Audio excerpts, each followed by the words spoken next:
একটা খাবার খেয়ে যখন কেউ বারবার অসুস্থ হয়ে পড়ে, বিশেষ করে বাচ্চাদের ক্ষেত্রে বলছি, যখন দেখবেন একটা বাচ্চা কোনো খাবার খেলেই তার অসুবিধা শুরু হয়ে যাচ্ছে, হয় পেট ব্যথা শুরু হয়ে যাচ্ছে, নয়তো হজমের সমস্যা হচ্ছে, নাইলে বমি হয়ে বেরিয়ে আসছে, মোট কথা সে অস্বস্তিতে ভুগছে।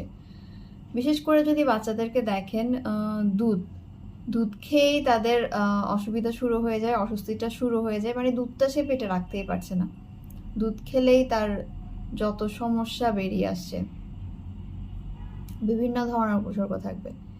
হয়তো আপনি বাচ্চাকে ক্যালসিয়ামের ঘাটতি পূরণের জন্য দুধটা দিচ্ছেন, কিন্তু হিতে বিপরীত হবে। বাচ্চার তো ক্যালসিয়ামের ঘাটতি কোনাংশে পূর্ণ হবে না, উল্টো সে অ্যানিমেটিক হয়ে যাবে। এই ক্ষেত্রে যেসব বাচ্চারা দেখবেন দুধ সহ্যই করতে পারছেন না, তাদেরকে অবশ্যই দুধ দেয়া থেকে বিরত রাখুন। আপনি ক্যালসিয়ামের একটা ভালো উৎস হিসেবে দুধ না দিয়ে বাচ্চাকে তিল খাওয়াতে পারেন, সাদা তিল খাওয়াতে পারেন। এটা খুব ভালো একটা ক্যালসিয়ামের উৎস। দুধ যদি খেতে না পারে সেসব বাচ্চাকে আপনি একটা কাজ করতে পারেন, দুগ্ধ জাতীয় খাবার, এই খাবারগুলো বাচ্চাকে খাওয়াতে পারেন।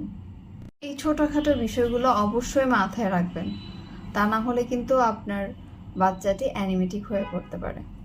Thanks for watching.